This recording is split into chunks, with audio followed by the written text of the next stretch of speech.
নমস্কার। আপনারা প্রত্যেকে জেনে গেছেন সর্বশেষ এই রাজ্যের শিক্ষক কর্মচারী অবসরপ্রাপ্তদের জন্য যে সুসংবাদ রাজ্যের মুখ্যমন্ত্রী দিয়েছেন সেই ডিডিআর এর পরিমাণ মাত্র ৩%।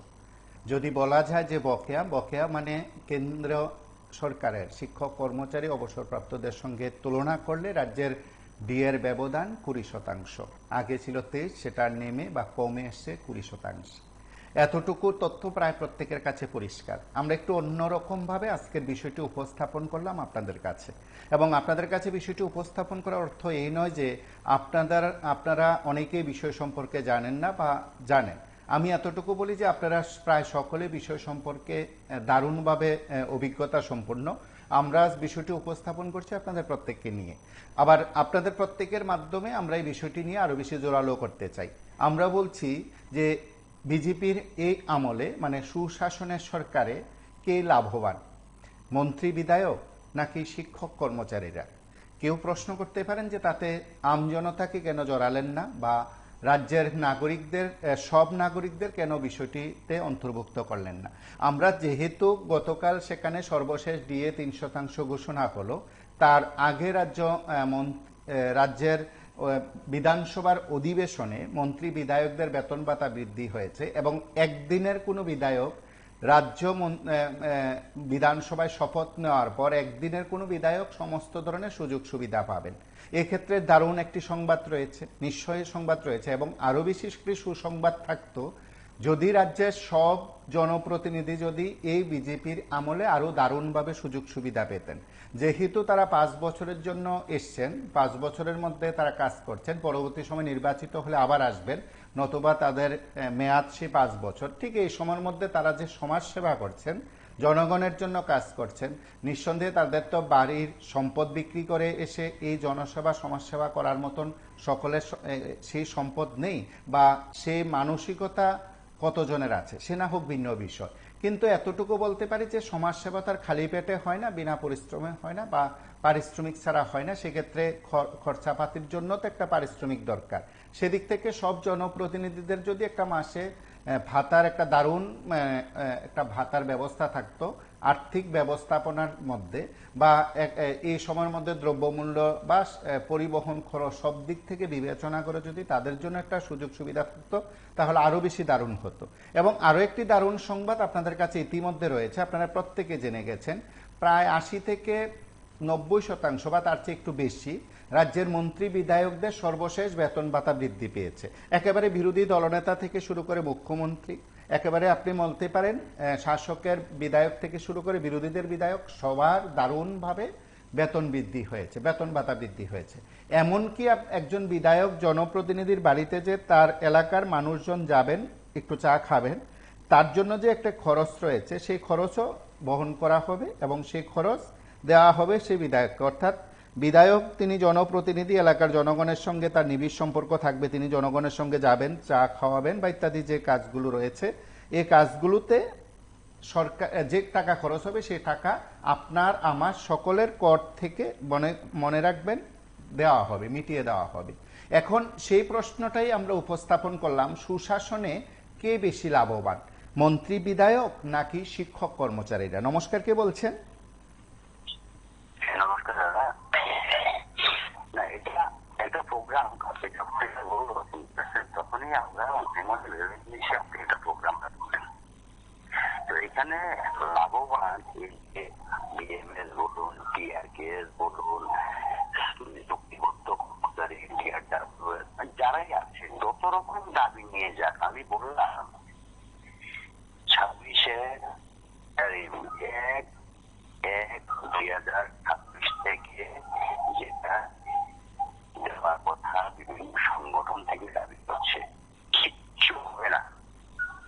আমি ত্রিপুরা রাজ্যের একজন নাগরিক হিসাবে বলছি, কিচ্ছু হবে না। অক্টোবরের 31 তারিখের মধ্যে তো জমা হওয়ার মাত্র, কিচ্ছু হবে না। আর তাদের যে লাভবানের যে ব্যাপারটা বললেন কর্মচারী আর বিধায়ক, আরে তাদের কোনো টাকা বাড়া থেকে দেখতে হবে পারমিশন, তাদের 3% দিয়ে ঘোষণা দিয়ে মাননীয় মুখ্যমন্ত্রী বলেন 300 কোটি টাকা লাগবে বছরে। আরে আপনাদের যে 80% টাকা মারলো, কত কোটি টাকা লাগবে এটা তো একবারও বললেন না তারা। সাধারণ মানুষের একটা খাদ্যকে আপনারা হিসাব করেন, আর আপনারা 10 টাকাটা একবারও বললেন না জনগণকে। এভাবে তো হয় না, এবং এটাই তারা চালিয়ে যাচ্ছে, এটাই হবে। এবং কালকে কিছুই হবে না, কালকে মধ্যে 2026 মানে 1/1/2026 থেকে কিচ্ছু পাবে না। আজকে পুরুষোত্তম রায় বর্মনের সাংবাদিক সম্মেলন সেটাও দেখলাম, আপনাদের এটা আমার লাইভ দেখি। তো কালকেও পত্রিকা পেলাম না, আজকেও পেলাম না, দৈনিক সংবাদ দেখছি। আপনাদের পত্রিকাতে কি আছে এটা তো দেখতে পেলাম না, তারপর বেশি বলতে পারতাম। এটা তো কিছু হবে না। আমাদের ক্ষেত্রে 1 টাকার হিসাব হয়, তাদের ক্ষেত্রে 10 টাকার হিসাব হয় না, এটাই বলার ছিল স্যার। এবং রাজ্যের যারা শিক্ষক কর্মচারীরা আছেন, আমি একে নিশ্চিতভাবে বলতে পারি এ রাজ্যের যারা অতি বিজেপিপন্থী শিক্ষক কর্মচারীরা আছেন তারাও সন্তুষ্ট নন।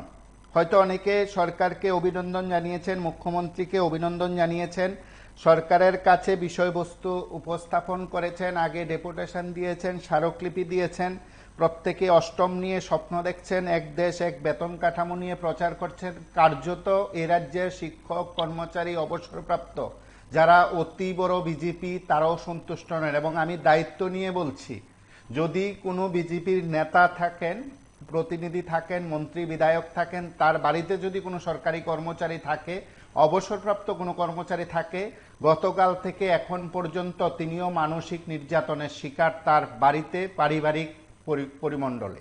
নমস্কার, কে বলছেন? নমস্কার স্যার, আমরা তো নির্যাতিত আরো বেশি হচ্ছি।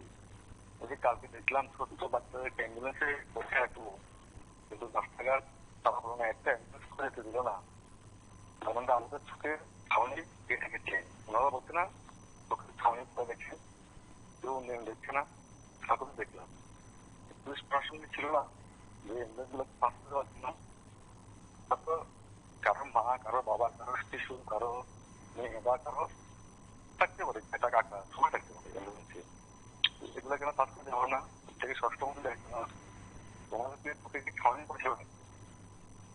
ওনারা যে মানুষকে চোখের সামনে পড়ছে, চোখের সামনে পড়ছে, দেখতে পাচ্ছে না। এই যে কথাগুলো হলো তার চোখে ছাউনি পড়ে আছে, সামনে ওনাদের নেই, ওনারা সেগুলো দেখতে পারে না। লাভ কাট হবে, লাভ শুধু একটা কথা। সঙ্গে কত পার্সেন্ট লিখতেন ওনারা বলতে পারবেন। কর্মচারীর জন্য 3% বসতেন, তো কত পার্সেন্ট দিল এটা ঘোষণা হল না। আমি শুধু শুধু লিখে তারপরে ব্যাপার রাজ্যবাসী আপনারা তারা আপনারা সবাই দেখুন, আমরা তারা দিচ্ছি, যতক্ষণ আমাদের সমস্যা করা হচ্ছে না আপনারা দিতে থাকুন। এটা না হলে ওনারা রাস্তা রাস্তায় মানুষকে তুলে দিচ্ছেন, এটা ঠিক না। এ রাজ্যের শিক্ষক কর্মচারী যারা আছেন, আমার কথাগুলো শুনছেন, রেকর্ড করা বক্তব্যগুলো শুনবেন। যারা অবসরপ্রাপ্ত আছেন তারা প্রত্যেকে এই সময়ের মধ্যে রাজ্যের শিক্ষক কর্মচারী সহ সকল অংশের যারা আছেন তাদের পাওনাকড়ির হিসাব নিকাশ করছেন। নমস্কার, কে বলছেন? নমস্কার, হ্যাঁ, বলতে চাইছি এখানে কর্মচারী হোক বা সরকারি প্রতিনিধি হোক, তার কোনো বিধান বিরোধ নেই। তাদের বেতন বেড়েছে, এটা নিয়ে যে দেশের কোনো করতে ভালো, এটা বেড়ে যে আনন্দের সংবাদ, যেটা বিভিন্ন দিক থেকে চিন্তা করে এটা বাড়ানো হয়েছে, নৈতিক দ্রব্যমূল্য বিভিন্ন কন্ডিশন নিয়ে, এটাতে কোনো দ্বিধাবোধ নেই। কিন্তু এখানে দ্বিধাবোধ হচ্ছে যদি তারা পেয়ে থাকে সবাই সমানভাবে অর্থনীতি যাদের গতিশীল হয়, একদিক থেকে শুধু গতিশীল হলে হবে না, তার দিকে যখন গতিশীল হবে তখন অর্থনীতি তো আমৃত হবে।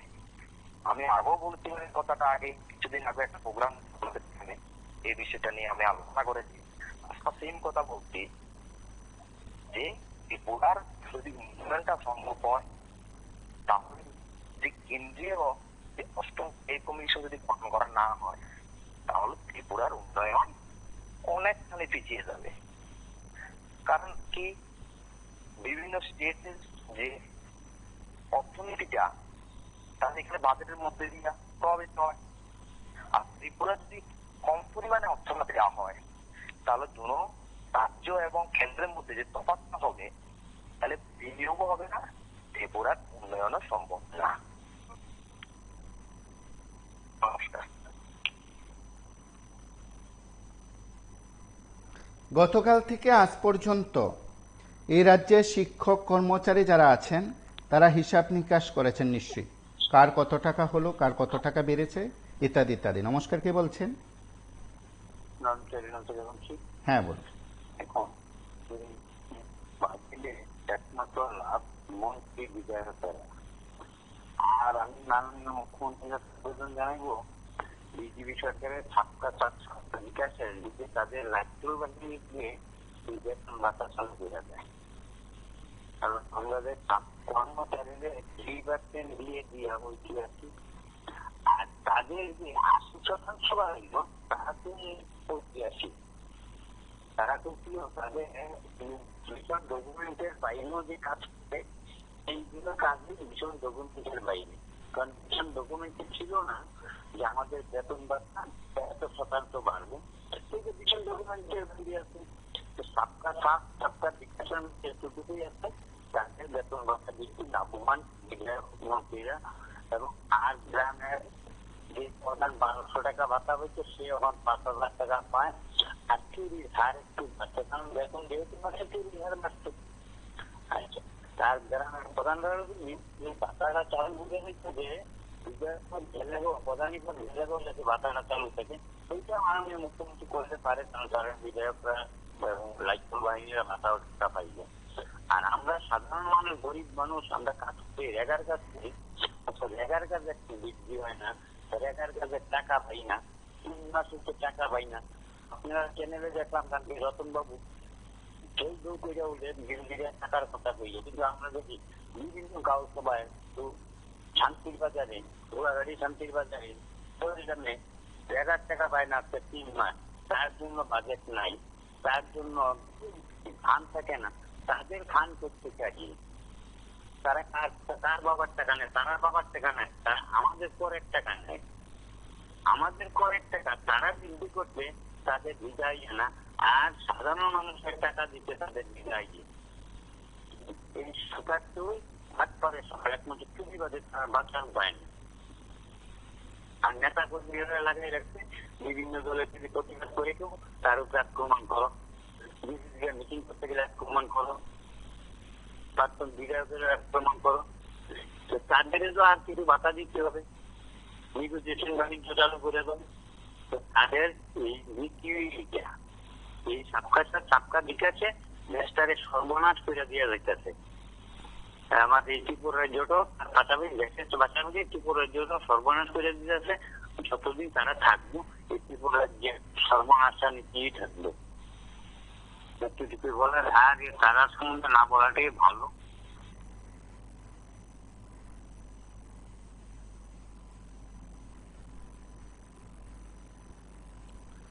নমস্কার, কে বলছেন?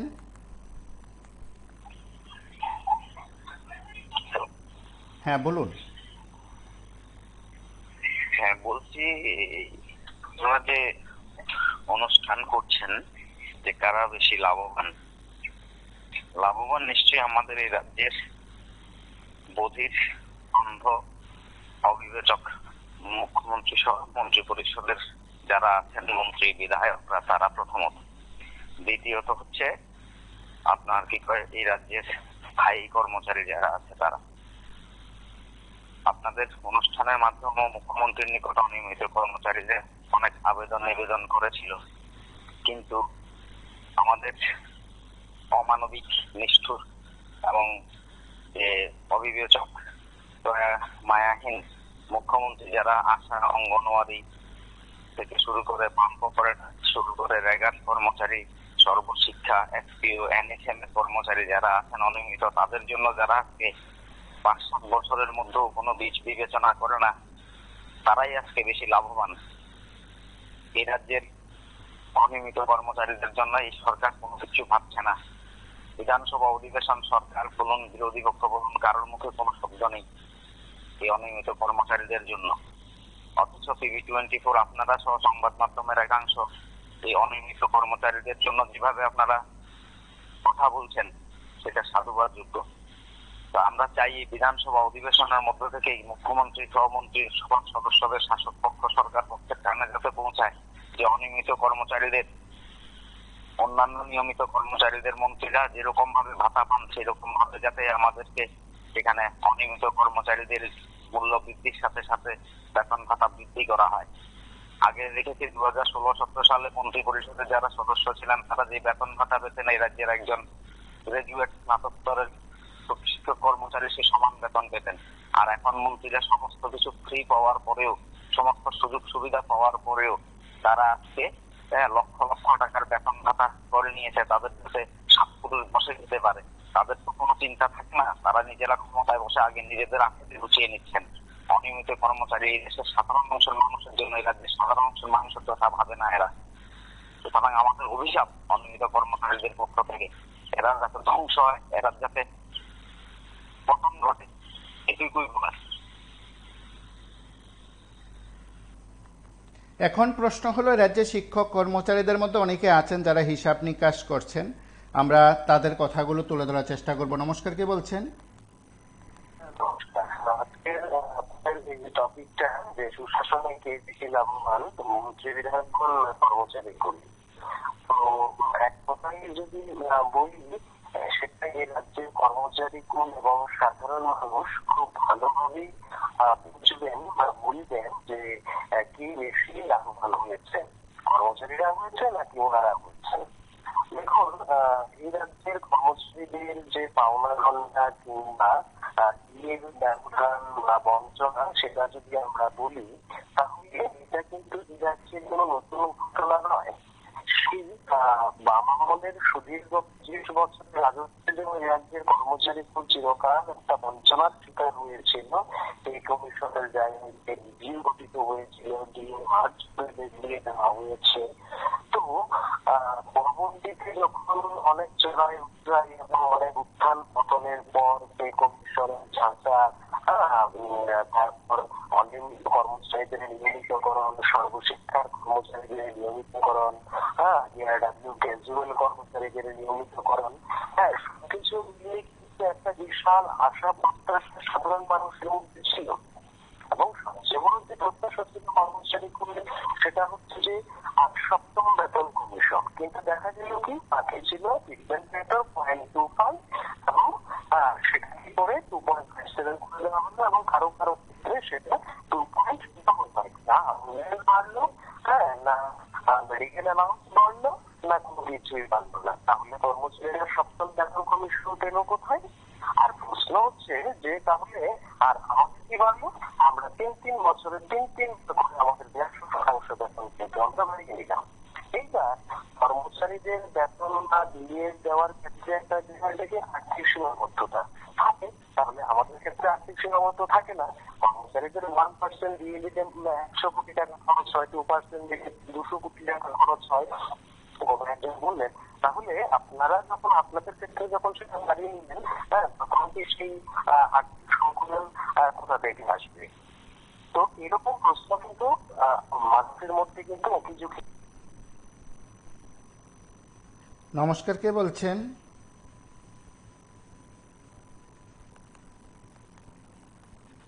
হ্যালো, লাইভে আছেন, কথা শোনা যাচ্ছে। বলছিলাম আপনাদের কাছে দিয়েছেন শাসনের আমলে কে বেশি লাভবান। আমি বলবো এই সরকারে যারা মন্ত্রীরা এসে দাঁড়িয়েছেন তারাই বেশি লাভবান, কারণ মন্ত্রীদের বেতন কত % বাড়িয়েছে আর কর্মচারীর বেতন কত % দিয়ে দিয়েছে। বেতন আপনারা সাংবাদিক দল যারা করেন তারা খবর রাখেন, ত্রিপুরাবাসী জানে, প্রত্যেকটি লোক কিন্তু জানে। দেখা গেল যে মন্ত্রীর বেতন তারপর থেকেও বেশি তারা বাড়িয়েছে, তাদের কোনো সীমানা নাই। তারা নিজের মনে করে, নিজের সম্পদ মনে করে তাদের বেতনটা আগে তারা বাড়িয়ে দিল। আসলে কি ভারতবর্ষের যে টাকা, হ্যালো হ্যালো কথা বলুন, শোনা যাচ্ছে। আসলে কি ভারতবর্ষের টাকাটা কিন্তু ভারতবর্ষের প্রত্যেকটি জনসাধারণ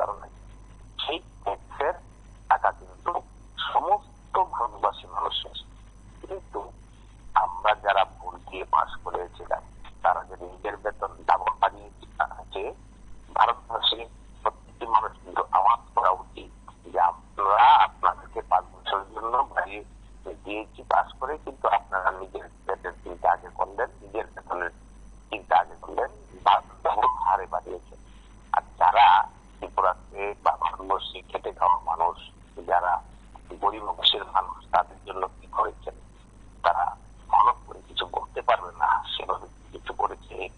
দেখা গেল যে বিভিন্ন কর্মচারী মহলের মধ্যে যারা ফিক্সড কর্মচারী দীর্ঘদিন ধরে আছে তাদের জন্য চিন্তা করেনি, আর কর্মচারীদের জন্য 3% দিয়েছে। যাই হোক, ভিক্ষার আকারও ভালো, হ্যাঁ সেটা মানতে হবে। কর্মচারীরা তাদের আমলে কিন্তু বেশি কিছু আশা করা ভুল হবে, সেটা ওরা দেবে না। ওরা পারবে নিজেদের জায়গায়। আর প্রত্যেকটি এলাকাতে দেখা গেল যে 2-4 জন যারা মস্তান অংশের মানুষ, তারা কিন্তু লুটে পুটে থাকছে, বিভিন্ন ভাবে থাকছে। আপনারা জানেন, সবাই জানেন। খবর নিয়ে দেখুন, আমি যে কথাটা বললাম, যদি কথাটা কোনো মিথ্যা হয় আপনারা বলবেন আমরা মিথ্যা বলেছি, আমরা মিথ্যা কোনো কিছু এগুলি সেগুলি বলছি। আমার মনে হয় প্রত্যেকটি এলাকার মানুষ পর্যায়ে ওঠা উচিত যে আমরা সরকারটা এনেছি এই দিনের জন্য, 2-4 মানুষ বড় লোক হবে আর প্রত্যেকটি মানুষ কষ্ট পাবে। এটা কি হয়? এই তো দেখুন না, বিধানসভার মধ্যে বিরোধীরা কোনো কথাই বলতে পারে না, মানে এবং শিক্ষক কর্মচারী যারা আছেন, যারা এই সময় আমার কথাগুলো শুনছেন, তাদের অনেকেই বলছেন এর ডিএ ব্যবধান বা এর ডিএ ফারাকের ফলে তারা দারুণভাবে আর্থিকভাবে বঞ্চিত। তাদের দেওয়া তথ্য অনুসারে গ্রুপ ডি বছরে ৩৫,৪০০ টাকা, ইউজিটি বছরে ৫১,৬৬০ টাকা, জিটি বছরে ৬৫,৫২০ টাকা, পিজিটি বছরে ৮৩,২৮০ টাকা বার্ষিক হিসাবে তারা বঞ্চিত বা কম পাচ্ছেন। নমস্কার, কে বলছেন? নমস্কার। হ্যাঁ বল।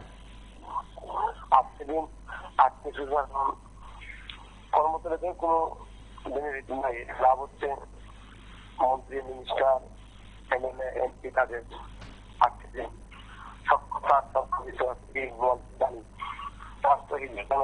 সরকার।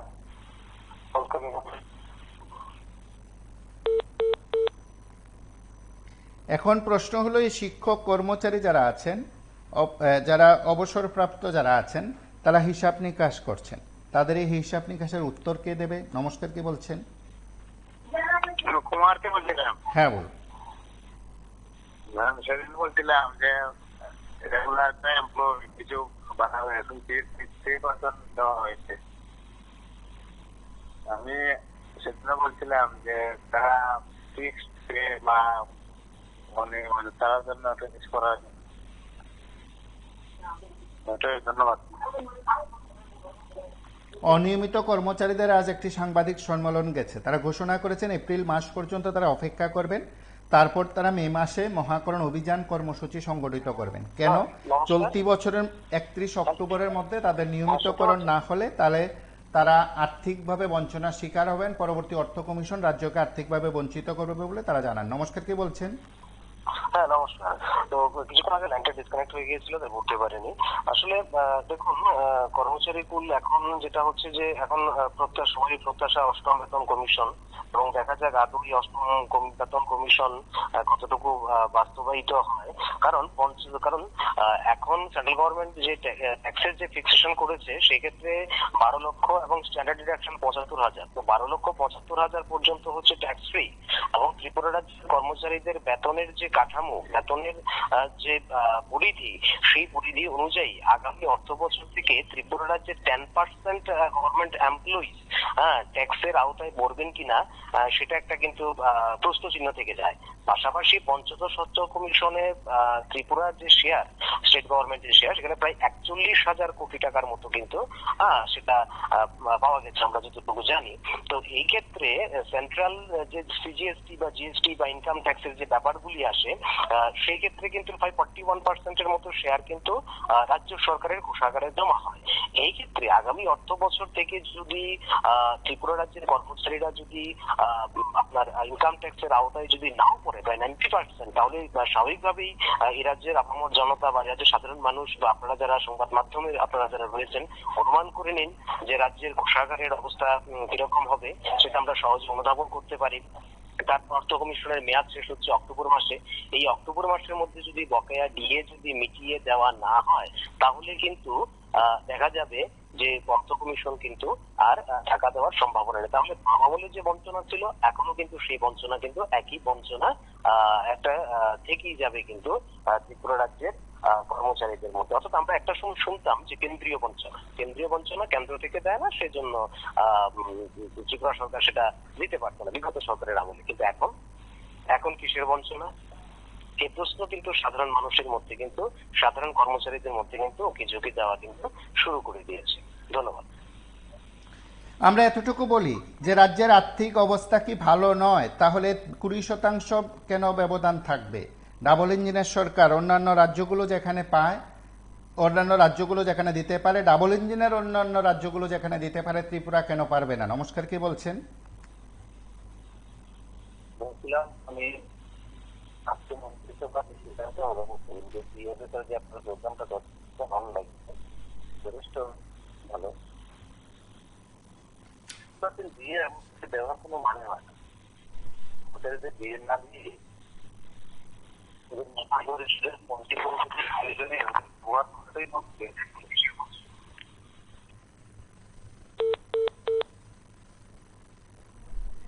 এবং একটি তথ্য বলছে, যারা আমার কথাগুলো শুনছেন, রেকর্ড করা বক্তব্যগুলো শুনবেন, আপনারা মিলিয়ে নেবেন। বিভিন্ন মহল থেকে দেওয়া তথ্য অনুসারে অরুণাচল প্রদেশ 53%, অসম 53%, সিকিম 50%, নাগাল্যান্ড 46%, মেঘালয় 46%, মিজোরাম 40%, মণিপুর 39%, ত্রিপুরা এখন মানে গতকালের হিসাব অনুসারে 33%।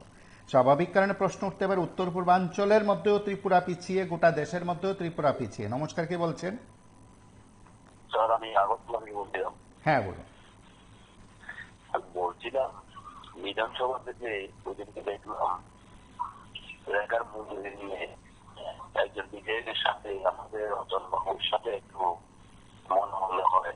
রতন বাবু যেভাবে বলছে যে অভিষেক তুমি বসো, এটা আপনারা মাধ্যমে দেখলাম এটা ঠিক না। রতন বাবু এগুলা কেন করছেন? সবাই কথা বলার অধিকার আছে, হ্যাঁ, সবার জন্য কথা বলার অধিকার, ঠিক আছে।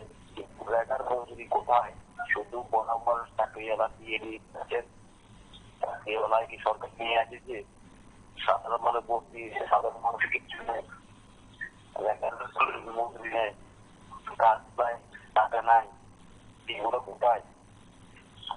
মাননীয় মুখ্যমন্ত্রী মুখে আঙুল দিয়ে বসে আছে রতন বাবুর সাথে, হ্যাঁ, কিছু বলতে পারে না। আপনাদের মাধ্যমে আমরা মোবাইলের মাধ্যমে দেখি রতন বাবু এগুলো কি করছে, দুদিন মুখ তুলে আছে, হ্যাঁ, পাগলের মতন। এগুলো কিটা একজন মন্ত্রী হইলে নেই এইগুলো বলছে, হ্যাঁ, এগুলোর সাথে হ্যাঁ বয়স হয়ে গেছে, এখনো তোমার পাইখানি দিন না, হ্যাঁ, এটা নিয়ে আমরা সবকা বিকাশ, হ্যাঁ, এটি আপনার মানুষ মানতো না। সাধারণ মানুষ শুধু দেখতে আসে, বুঝে আঙুলে করতে আওয়াজটা হইতো, তখন সরকার খাটিয়ে যেত। এই ধারণা সুন্দরভাবে সমাজে সবাই কথা বলার অধিকার যাতে দেওয়া হয়, এগুলো যাতে মুখ্যমন্ত্রীর স্থানে বুঝতে পৌঁছে, হ্যাঁ, এগুলো ঠিক না। আপনারা সাংবাদিক বন্ধুদেরকে বলবো ভালোভাবে। এবং 1 এপ্রিল 2025 থেকে যে ডিএ ঘোষণা মানে কার্যকর হবে, তাতে কেন্দ্রীয় কর্মচারীদের সঙ্গে ত্রিপুরা রাজ্যের শিক্ষক কর্মচারীদের ডিএ ব্যবধানের একটি বিষয় উত্থাপন করা হয়েছে। নমস্কার, কি বলছেন? এবং তাতে বলা হয়েছে গ্রুপ ডি, আমি আরো একবার বলছিলাম, গ্রুপ ডির ক্ষেত্রে যে মূল বেতন 16,000 টাকা, তার হিসাবে ত্রিপুরার 33% হিসাবে 5,280 টাকা, কেন্দ্রের 53% অনুসারে 8,480 টাকা, মাসিক বঞ্চনা 3,200 টাকা ত্রিপুরার শিক্ষক কর্মচারীদের ক্ষেত্রে, এটা বার্ষিক 38,400 টাকা। নমস্কার, কে বলছেন?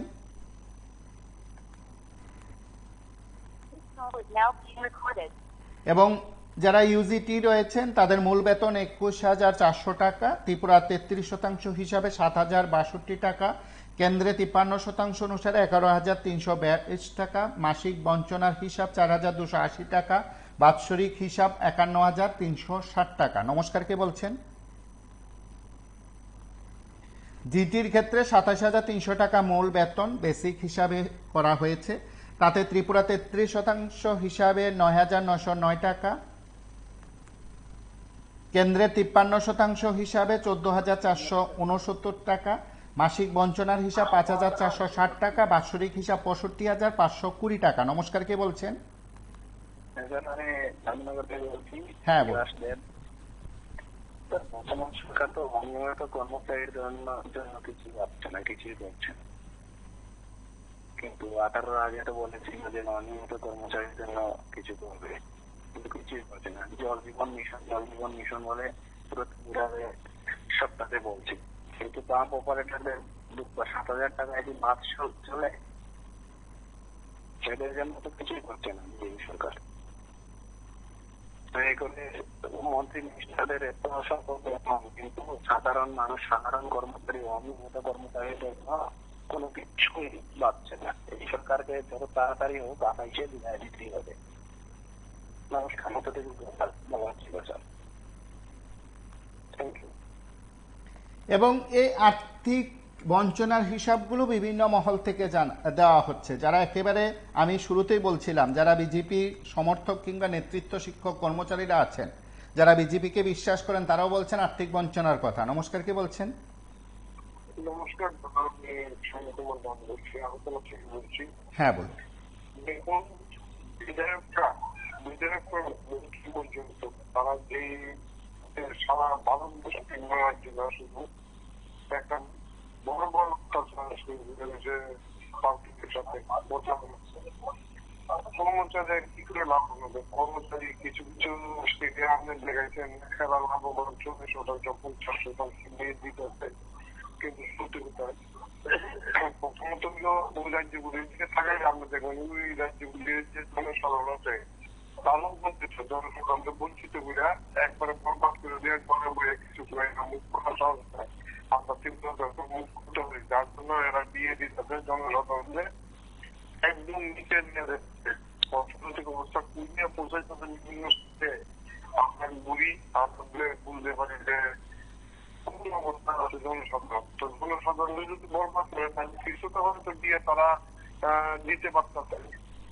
আর ত্রিপুরায় যে বিষয়ে ত্রিপুরায় যত মাইনিং এ চলছে অনবরত বিষয় নিয়ে কাজ করতেছে, আমাদের কি বাজেট গায়ে বেড়ে যেত।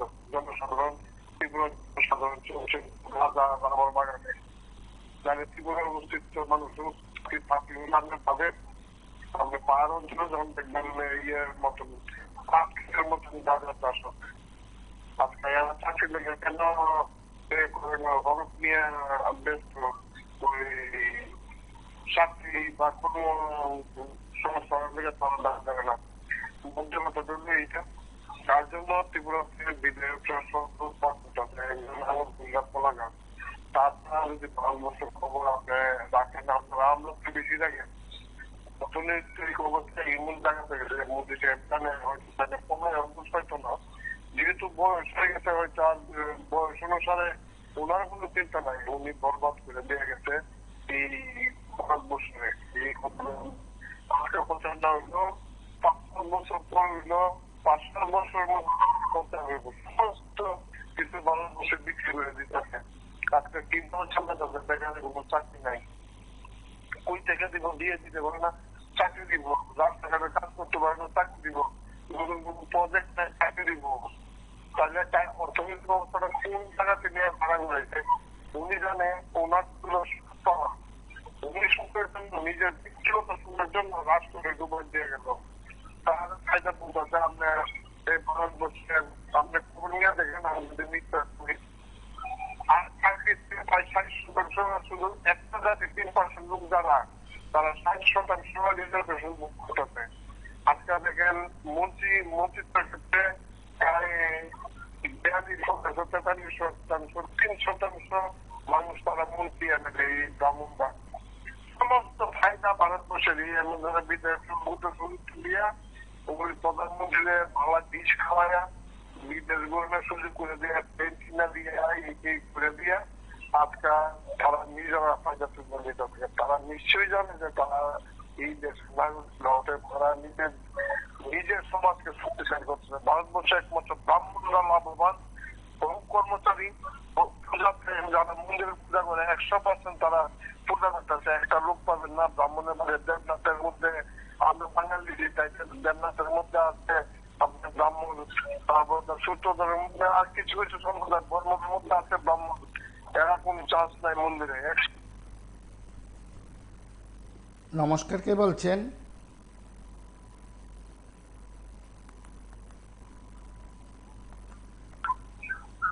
নমস্কার, কে বলছেন?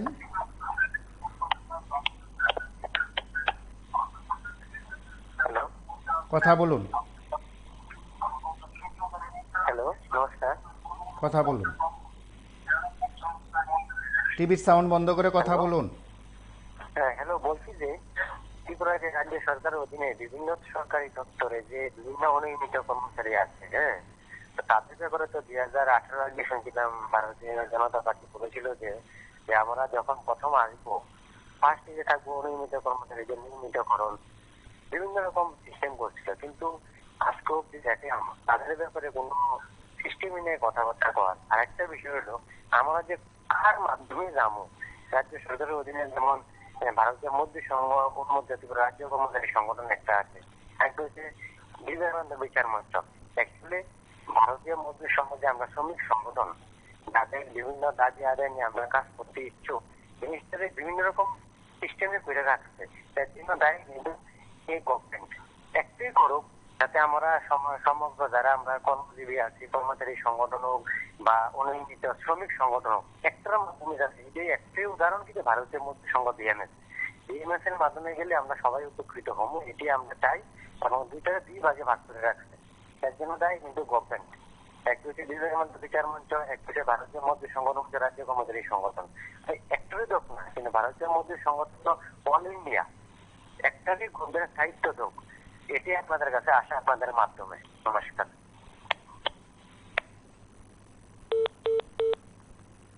নমস্কার, কে বলছেন?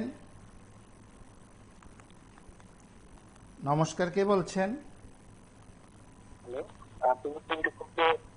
অসংখ্য ধন্যবাদ। আমি আগরতলা থেকে বলছিলাম। হ্যাঁ বলুন। আজকে যে আপনাদের বিষয়বস্তুটা সেটা হচ্ছে সরকার আমলে কে বেশি সুবিধা বুঝে, তাই তো? সরকারি কর্মচারী না মন্ত্রী এলে? আমি তো ব্যক্তিগত ভাবে বলবো যে আমাদের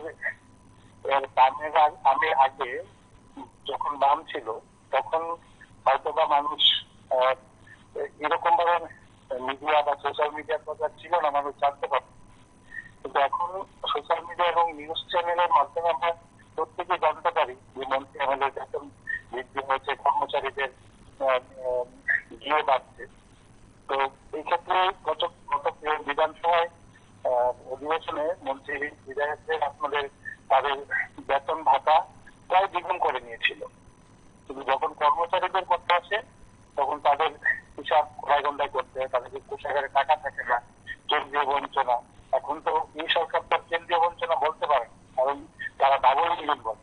তো আমার মতে যদি ডাবল ইঞ্জিন হয়ে থাকে, কেন্দ্রীয় সরকারের সাথে রাজ্য সরকারের বেতন কাঠামো বৈষম্য থাকবে কেন? এই প্রশ্নটা আমি আপনাদের মাধ্যমে রাজ্য সরকারের কাছে তুলে দিতে চাই। আরেকটা হচ্ছে আমাদের রাজ্যে যারা টেট পাস রয়েছে, চাকরি করছে বা এটার মাধ্যমে যারা নিয়োগ হয়েছে তাদেরকেও 5 বছর ফিক্সড কথায় আপনার চাকরি করতে হচ্ছে, তারপর তাদের রেগুলারাইজেশন হয়। তো এই সরকার যখন 18তে আসতো তার আগে প্রাক্তন মুখ্যমন্ত্রী বিপ্লব বলেছিলেন যে আমাদের রাজ্যে কোনো ফিক্সড কথা থাকবে না। তো তাদের এই বড় বড় কথাগুলো কোথায়? তাদের যে যারা সমর্থক সংগঠন গুলো আছে, আমি তাদের কাছেও অনুরোধ রাখবো আপনারা এই প্রশ্নগুলো তুলবেন। কারণ বর্তমানে কর্মচারীরা সারা ভারতবর্ষের মধ্যে কিন্তু কর্মচারীরা সবচাইতে বেশি বঞ্চিত অর্থনৈতিকভাবে। আর আমি মনে করি ব্যক্তিগতভাবে যে কর্মচারীদের বঞ্চনা থেকে দূর করা যেতে রাজ্যের অর্থনীতিটা আরো একটু চাঙ্গা হবে। অসংখ্য ধন্যবাদ দিদি করতে আপনাদের এই এত সুন্দর একটা আলোচনা বিষয়বস্তু রাখার জন্য। ধন্যবাদ। নমস্কার, কে বলছেন?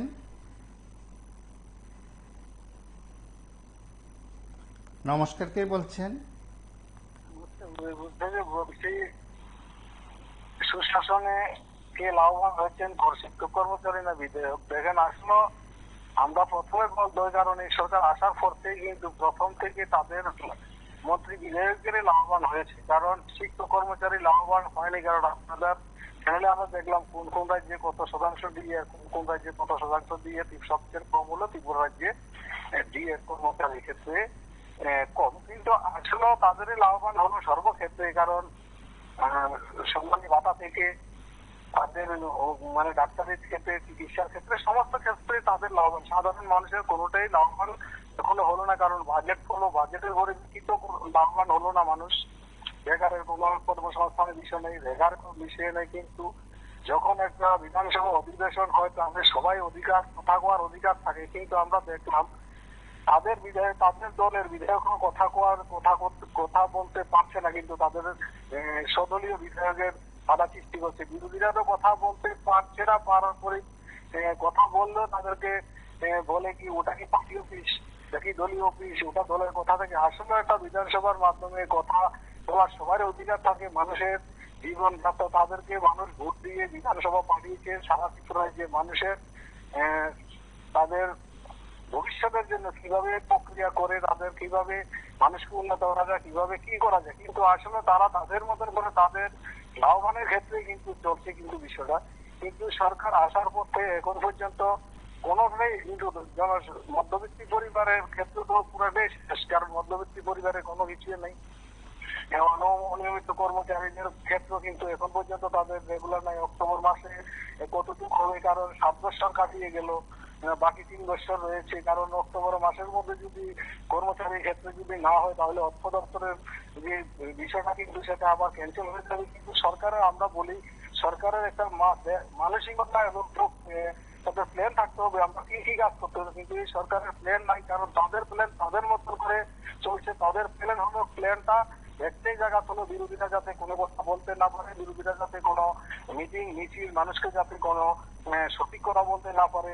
আমরা দেখলাম জয়পুরের মাধ্যমে কিন্তু সিপিএম এর সবার মধ্যে আক্রমণ করে চলছে। কিন্তু আমরা রাজ্যের মুখ্যমন্ত্রীর কাছে বলতে চাই, এই রাজ্যের প্রশাসন কোথায় রয়েছে? আপনারা অনেক সময় অনেক কথা বলেন, কিন্তু গণতন্ত্র অধিকারী গণতান্ত্রিক ভাবে কিন্তু তাদের মিটিং করার অধিকার রয়েছে। সরকার প্রশাসন পারমিশন দিয়েছে, পারমিশনের পরে দেখিত কিন্তু তারা কেন আক্রমণ হলো।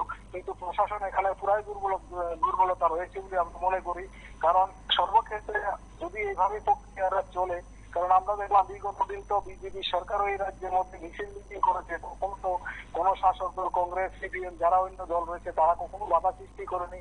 আমরা দেখলাম যখন 2018 সালের নির্বাচনের আগে বিজেপি মিছিল করেছে, সিপিএম পরে করেছে, সিপিএম আগে করেছে, বিজেপি পরে করেছে। কিন্তু সেই গণতন্ত্রটা বিজেপি সরকার কোনো রাজ্যে মানছে না। কিন্তু আমরা দেখলাম এই প্রত্যেকটা বিষয়ে আমরা আলোচনা করি। আমরা আবেদন করব, আপনাদের সরকারের কাছে আবেদন করবো, মানুষের গণতান্ত্রিক অধিকারের কথা বলার জন্য আপনারা সুযোগ ব্যবস্থা করবেন।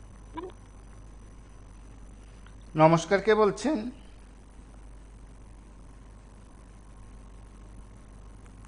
নমস্কার, কে বলছেন? হ্যাঁ, নমস্কার। বলছিলাম সুশাসনে কে বেশি লাভবান, মন্ত্রী বিধায়ক নাকি শিক্ষক কর্মচারীরা? তো আসলে তো বলতে গেলে মন্ত্রী বিধায়করা তো 5 বছরে নির্বাচিত হয়ে আসে, জনগণের প্রতিনিধি ওঠা বা পলিসি মেকার। ওরা যদি একবার 5 বছর জিতে আসতে পারে, তাহলে ওরা সারা জীবন পেয়ে যাবে। ওদের পরিবার থেকে ধরে, মেডিকেল থেকে ধরে বিভিন্ন জায়গায় যাওয়া আসা, তো এগুলো থাকবে। আর কর্মচারী হলো, তারা পলিসি তৈরি করবে আর কর্মচারী ওটা লাগু করবে, রাজ্যে হোক সারা ভারতবর্ষ হোক। তো আসলে 60 বছর তারা কাজ করবে, ডেইলি কত ঘন্টা করে, আর ওরা কত ঘন্টা করে কাজ করবে। এইসব ব্যাপার। তো মা বাবার মন্ত্রী মিনিস্টাররা সবসময় থাকবে, চলে আসছে, কারণ নয় দেখাচ্ছিলেন, আমরা দেখছিলাম বিধানসভাতে যখন বিলটা পাস করলো কত সুন্দর মেয় মেয় করেছে কেউ কেউ, কিন্তু জেরে কাছেনি। আর আজকে আপনাদের ব্যাপারটার মধ্যে দেখলাম আর কি ছড়াছড়ি, সাধুবাদ জানায় কেউ, ধন্যবাদ জানায়। কর্মচারী কর্মচারী হয়ে এখন আর আন্দোলন করতে হয় না। আগে দেখতাম কথায় কথায় আন্দোলন, রাস্তায় নেমে যেত, সমান বাবু বললেন, এই বাবু বললেন। তো এখন আর তাদেরকে দেখা যায় না। উনি তো এখন বড় চেয়ারে বসে আছেন, ভাইস চেয়ারম্যান গাড়ি পেয়েছেন, তো এখন সাধুবাদ জানিয়ে দিলেন, কিন্তু উনিও সাধুবাদ জানিয়েছেন। আর যখন আগের সরকারটা ছিল তখন রাস্তায় নেমে যেতেন। তো ওই সরকারটা ছিল, আমরা ডাবল ইঞ্জিন ছিল না, সরকার দেয় না, কেন্দ্রীয় সরকার দেয় না, আমরা যথাসাধ্য ক্ষমতার মধ্যে দেখে আমরা দিই। আর এটার মধ্যে ডাবল ইঞ্জিন, এই সরকারটা ডাবল ইঞ্জিনে আপনি তথ্য দিলেন উত্তর পূর্বাঞ্চলের সবচেয়ে বেশি ক্ষতিগ্রস্ত ত্রিপুরা, অথচ ত্রিপুরাতে যাওয়া আসা প্রত্যেকটা স্টেটের উপর দিয়ে যেতে হয় আমাদের। তো এই হলো আমাদের দশা কর্মচারী। বাজারে যান, কর্মচারী যদি পায় বাজারটা আগুন হয়ে যায়। আর বিধায়করা তো কোনো শব্দ নেই, ওদের এগেনস্টে তো বলা যাবে না। ডিএনএস বলুন, এই বলুন, সেই বলুন, এদের তো চাঁদা, আজকে এটা করবো, সেটা করবো। আপনার দেখেন প্রত্যেকটা নেতার বাড়ি ঘরের অবস্থা আগে কি ছিল, ব্যারিকেড, আমি নিজের চোখে দেখেছি। আর এখন ওই কি বলে ফিল্টার, ওই নেভিকার ছাড়া ওদের চলে না। এরপরে গাড়ি, বাইসাইকেল নিয়ে দৌড়াতো, অনেক গাড়ি টাড়ি সবকিছু। তো এই হলো আমাদের ত্রিপুরাবাসী, ভারতবাসী, যাই বলুন, আমরা দেখতে থাকি, দেখা যাক কতটুকু আমরা নির্বাচিত করে এনেছি, আমরা বলবো। গতকাল দেখলাম একটা পাটনা কিছু, আরে এইভাবে কি চলে নাকি? কোনো কিছু নেই, কিচ্ছু নেই, বছরে একবার আন্দোলন। এই হলো আমাদের অবস্থা। নমস্কার, শুভরাত্রি, ভালো থাকবেন, সুস্থ থাকবেন। আপনাদের প্রত্যেকের কাছে আমাদের একটি বিষয় থাকে, সব সময় থাকে, আমরা সেগুলো তুলে ধরি। আমরা বলি যে এই অনুষ্ঠান হচ্ছে মন থেকে আলোচনা করার অনুষ্ঠান। সেদিক থেকে আপনারা প্রত্যেকে মন খুলে আলোচনা করেছেন। নমস্কার, কে বলছেন?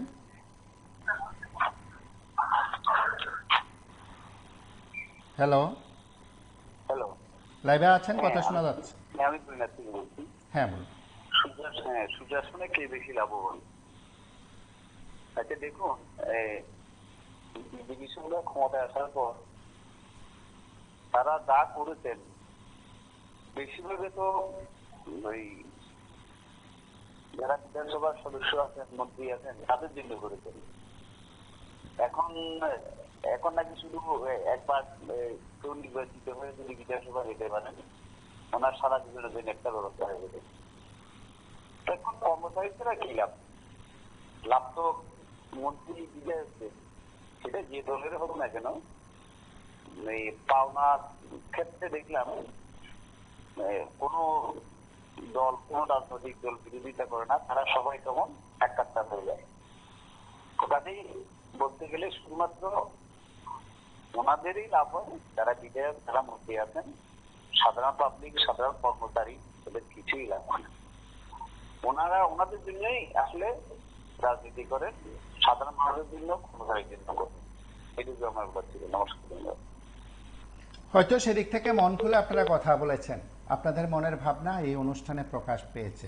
রাজ্যের হাজার হাজার লাখ লাখ হতে পারে, লাখ লাখ নয়, লাখ, এই সংখ্যায় যারা শিক্ষক কর্মচারীরা আছেন, ঠিক তারা এই কথাগুলো শুনছেন, শুনবেন, তারা প্রত্যেকে হিসাব নিকাশ করবেন। ডাবল ইঞ্জিনের সঙ্গে আপনারা তুলনা করবেন, সিঙ্গেল ইঞ্জিনের সরকারের আমলে কি লাভবান ছিলেন, আপনারা মূল্যায়ন করবেন। আপনারা মূল্যায়ন করবেন। আগে কেন্দ্র বঞ্চনা, কেন্দ্র দেয় না বলে, রাজ্য দিতে পারে না বলে মানিক সরকারের যে বক্তব্য, বর্তমানেও আর্থিক সংস্থান, আর্থিক হিসাব নিকাশ, তার উপর ভিত্তি করে 3% দিয়ে দেওয়া হয়েছে। যারা রাজ্যের শিক্ষক কর্মচারীদের আন্দোলনের সঙ্গে যুক্ত রয়েছেন, তারা প্রত্যেকে হিসাব করে জানেন ত্রিপুরায় ডাবল ডিজিটের ডিএ বহুবার ঘোষণা হয়েছে। বামপন্থী সরকারের সময় ডিএ ব্যবধান শূন্যে নামিয়ে আনা হয়েছিল। হয়তো ফিটমেন্ট ফ্যাক্টর সহ নানা দিক থেকে রাজ্যের শিক্ষক কর্মচারীদের অনেক বঞ্চনা ছিল বাম আমলে, এটা সত্য, প্রত্যেকে স্বীকার করেন।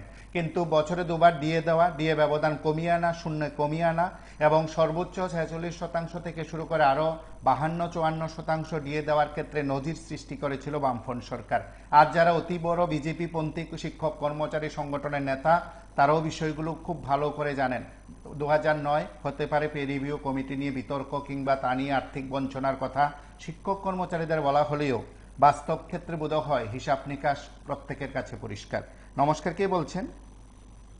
নমস্কার, আগরতলা থেকে বলছি। হ্যাঁ, বলুন। দেখুন, একটা কথা সত্য যে আসলে ত্রিপুরার উন্নয়ন থেকে শুরু করে কর্মচারীদের সমস্যার সমাধান থেকে শুরু করে সবকিছু শুরু হয়েছে বামফ্রন্ট সরকারের আমল থেকে। কারণ আমার অভিজ্ঞতা থেকে আমি বলছি, কংগ্রেস সরকারও আমি পেয়েছি, মুখ্যমন্ত্রীর সঙ্গে কাজ করে দেখেছি তার কি উদ্দেশ্য ছিল এবং আগ্রহ ছিল। ত্রিপুরা রাজ্যে আমি অনেকদিনই বলেছি যে সরকারি অফিসগুলি সরকারি জায়গায় ছিল না, নিজস্ব বাড়ি ঘর ছিল না। আজকে যে ছবিটা আপনারা দেখাচ্ছেন এটা কিন্তু বামফ্রন্ট সরকারের আমলে এই বিধানসভা ভবন, মহাকরণ, রাজভবন, এইগুলি থেকে শুরু করে সব অফিস আদালত সবকিছু বামফ্রন্টের আমলে। আর কর্মচারীদের একটা বিশৃঙ্খল সিস্টেম ছিল।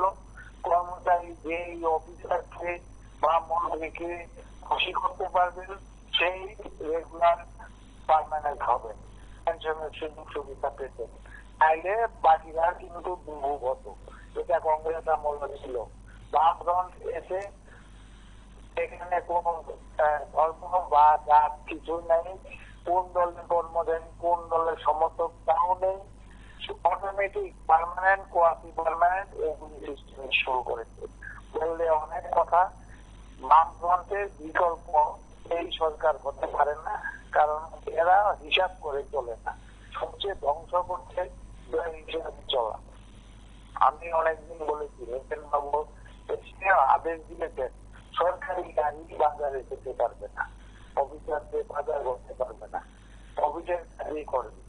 এবং সরকারি আমলারা হাজার হাজার টাকা চা মিষ্টি খেয়ে নষ্ট করতেন, সরকারের মালদা খালি করতেন। এখন কিন্তু পুনরায় চলছে। উনি আদেশ দিয়েছেন 200 টাকার বেশি কেউ খরচ করতে পারবে না, আর নিজেও খরচ করতেন না, সাবধানে চলতেন। এরকম মুখ্যমন্ত্রী ত্রিপুরা রাজ্যে আমি অনেকদিন বলেছি যে এখন পর্যন্ত, আমি এখন কথা বলছি, এখন পর্যন্ত বেস্ট মুখ্যমন্ত্রী বিবেন চক্রবর্তী। মানিক সরকার অনেকদিন থাকবো, মানিক সরকারকে বলতে পারছি না আমি নিজেকে বলছি, কারণ ওনার সঙ্গে আমি 10 বছর 6 মাস কাজ করছি। 10 বছর মুখ্যমন্ত্রী ছিলেন, 6 মাস প্ল্যানিং কমিশনের চেয়ারম্যান ছিলেন। হয়তো সেদিক থেকে রাজ্যের শিক্ষক কর্মচারীদের কাছে আরো একটি প্রশ্ন উত্থাপন করা যেতেই পারে। কর্মচারী দরদী মুখ্যমন্ত্রীকে প্রয়াত সুধীর রঞ্জন মজুমদার, দশরথ দেব, মানিক সরকার, বিপ্লব কুমার দেব নাকি ডাক্তার মানিক সাহা? আমি আর তার পেছন দিকে তাকালাম না। হয়তো কেউ নৃপেন চক্রবর্তী থেকেও শুরুটা করতে বলতেন। আমি ধরে নিন যে নৃপেন চক্রবর্তী থেকেও যদি শুরু করেন ঠিক একই প্রশ্নটা উত্থাপন করা হয়। তার আগে এ রাজ্যের শিক্ষক কর্মচারীদের লাগাতার আন্দোলন ছিল, বা তার আগে যারা রাজ্যের শাসন ব্যবস্থায় যারা ছিলেন সেসব মুখ্যমন্ত্রীদের আমলে এই রাজ্যের শিক্ষক কর্মচারীরা কি দারুণভাবে সুবিধা পেয়েছেন? বা পূর্ণ রাজ্যের মর্যাদা যখন পেল 1972 সালের পর থেকে এই রাজ্যে যারাই শাসন ক্ষমতায় ছিলেন, মুখ্যমন্ত্রী ছিলেন, চলুন সকলে মিলে শিক্ষক কর্মচারী যারা আছেন, আমার কথাগুলো শুনছেন, রেকর্ড করা বক্তব্যগুলো শুনবেন, তারা অবশ্যই বলবেন কোন মুখ্যমন্ত্রী শিক্ষক কর্মচারীদের জন্য সত্যি দরদী ছিলেন। শুধু রাজনৈতিক অঙ্কে কাউকে খুশি করতে বলবেন না। আজ এ পর্যন্তই। নমস্কার, শুভরাত্রি।